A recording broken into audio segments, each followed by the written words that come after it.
说起杜甫，你可能马上想到安得广厦千万间，大庇天下寒士俱欢颜，觉得他永远那么沉重。但你不知道，杜甫写起人物传记来，简直是唐朝第一非虚构写作大师。他能把一个人的一生浓缩在一首诗里，写得跌宕起伏，比小说还精彩。丹青引赠曹霸将军就是这样一首诗，他不仅写活了大画家曹霸，还捎带手把盛唐的兴衰写了个透。先说说曹霸是谁，他是三国时期魏国皇帝曹髦的后代，正儿八经的皇族血脉。到了唐朝，曹家虽然没落了，但艺术细胞一点没丢。曹霸从小爱画画，尤其擅长画马，画得比真马还像马。唐玄宗时期，他被召进宫，专门画御马，名震天下。可安史之乱一来，他流落民间，日子越过越惨。杜甫在成都认识他的时候，曹霸已经是个穷困潦倒的老头了。这首诗就是杜甫为他写的人物特写。来，我们先完整的朗读一遍这首诗，感受一下杜甫笔下的曹霸人生。将军魏武之子孙，于今为数为清门。英雄割据虽已矣，文采风流今尚存。学书初学魏夫人，但恨无过王右军。丹青不知老将至，富贵于我如浮云。开元之中常引荐，承恩树上南薰殿。凌烟功臣少颜色，将军下笔开生面。良相头上进贤官，猛将腰间大羽箭。包公恶公毛发动，英姿飒爽来酣战。先帝天马玉花葱，画工如山貌不同。是日迁来赤池下，迥丽驴和生长风。赵魏将军伏卷宿，义将惨淡经营中。思绪九重真龙出，一洗万古凡马空。玉花却在玉榻上，榻上庭前一相向。至尊含笑催赐金，与人太仆皆惆怅。弟子韩干早入仕，亦能画马穷书香。甘为画肉不画骨，人使滑流气凋丧。将军画扇盖有神，必逢佳事亦写真。几今漂泊干戈迹，履帽寻常行路人。途穷反遭俗眼白，世上未有如公贫。但看古来圣明下，终日砍懒缠其身。读完了吗？这首诗像不像一部浓缩的纪录片？从曹霸的出身、学艺、成名、盛宠，一直写到没落、漂泊，最后发出深沉的感慨。杜甫简直就是唐朝最会讲故事的诗人。我们一句一句来看。将军魏武之子孙，于今为数为清门。魏武就是曹操，曹霸是曹操的后代，可如今成了平民百姓，家门清寒。这一开头就充满了反差。曾经的皇族，现在连饭都吃不饱。杜甫用2句话就把时代变迁、家道中落写得淋漓尽致。英雄割据虽已矣，文采风流今尚存。虽然曹操英雄割据的时代已经过去了，但曹家的文采风流还在曹霸身上延续。这是在夸曹霸，你虽然穷，但艺术天赋是骨子里的，遮不住。学书初学魏夫人，但恨无过王右军。丹青不知老将至，富贵于我如浮云。曹霸小时候学书法，老师是魏夫人，但他总遗憾没超过王羲之、王右军。后来专心画画，画到忘了老之将至，把富贵看得像浮云一样轻。这几句写出曹霸对艺术的纯粹热爱，他不是为了钱画画，他是真爱。接下来是曹霸的高光时刻，开元之中常引荐，承恩树上南薰殿。开元年间，曹霸经常被皇帝召见，好几次上南薰殿画画。南薰殿是皇宫里专门用来画功臣像的地方，能进去画画，那是天大的荣耀。凌烟功臣少颜色，将军下笔开生面。凌烟阁的功臣画像年久退色，曹霸一去，重新上色，画得栩栩如生。良相头上进贤官，猛将腰间大羽箭。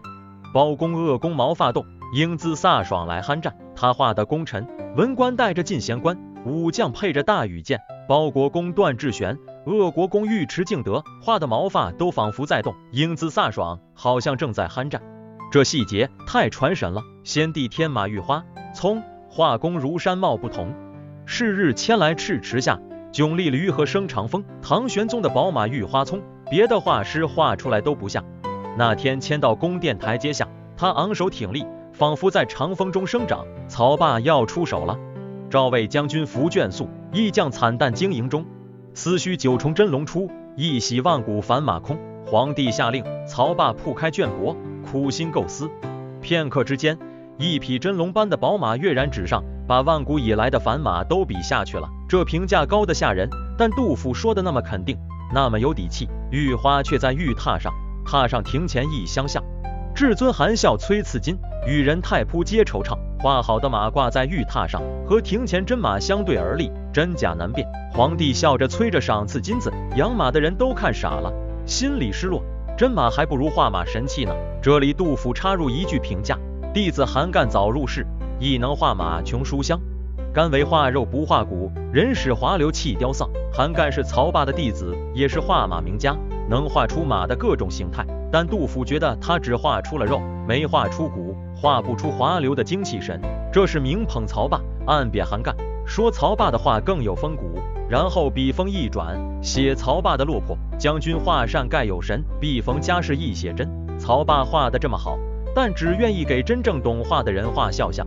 这其实是说他有骨气，不媚俗。几经漂泊干戈季，屡貌寻常行路人。如今战乱漂泊，他为了糊口，只能给普通路人画像，这是多大的落差！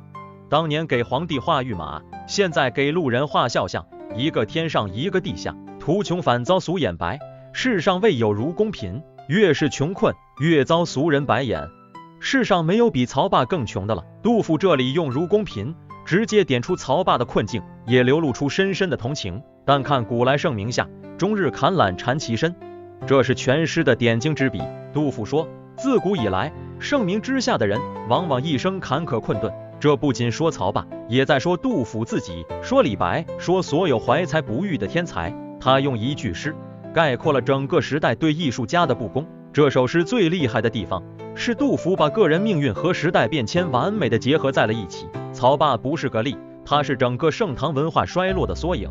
他得宠时正是开元盛世，他落魄时正是安史之乱后天下大乱。他的画技没变，变的是时代。时代好的时候，艺术值钱；时代坏了，天才也挨饿。杜甫写曹霸，其实也是写自己。他自己残卑与冷炙，到处谦卑心，跟曹霸屡貌寻常行路人有什么区别？都是一身才华却被时代抛弃的人。所以这首诗的每一个字都沾着杜甫自己的血泪。他不是站着说话不腰疼，他是真的懂。从艺术角度看，这首诗的结构堪称完美。前半部分写盛，后半部分写衰，中间用郁郁花葱的故事作为高潮，最后用一句哲理性的感慨收尾。这种结构让整首诗像一部完整的传记片，有起有落，有喜有悲，有细节有主题。杜甫对曹霸的感情不只是同情，更是敬重。他敬重曹霸富贵于我如浮云的艺术追求，敬重他必逢佳士亦写真的人格坚守。在杜甫眼里，曹霸虽然穷，但他比那些贵戚权门更有价值。因为艺术的价值不在于能换多少金子，而在于能穿越时间，感动后人。我们今天读这首诗，依然能感受到那种强烈的共鸣。多少有才华的人在时代面前显得无力，多少艺术家生前穷困潦倒，死后才名声大噪。杜甫在1200多年前就看透了这个规律。他用曹霸的故事告诉我们，真正的才华是打压不了的，真正的风骨是穷困磨不掉的。时间会证明一切，只是证明的时候，当事人往往已经不在了。所以这首诗既是送给曹霸的，也是送给所有坚持理想不肯妥协的人的。它是一曲艺术的赞歌，也是一首时代的悲歌，更是一份人性的证词。杜甫用最朴实的语言写出了最深刻的命运感，这就是他被称为诗圣的原因。如果你喜欢今天的内容，除了点赞、关注和分享，也可以请我喝杯咖啡哦。你的支持是我最大的动力。感谢大家的观看，我们下期再见。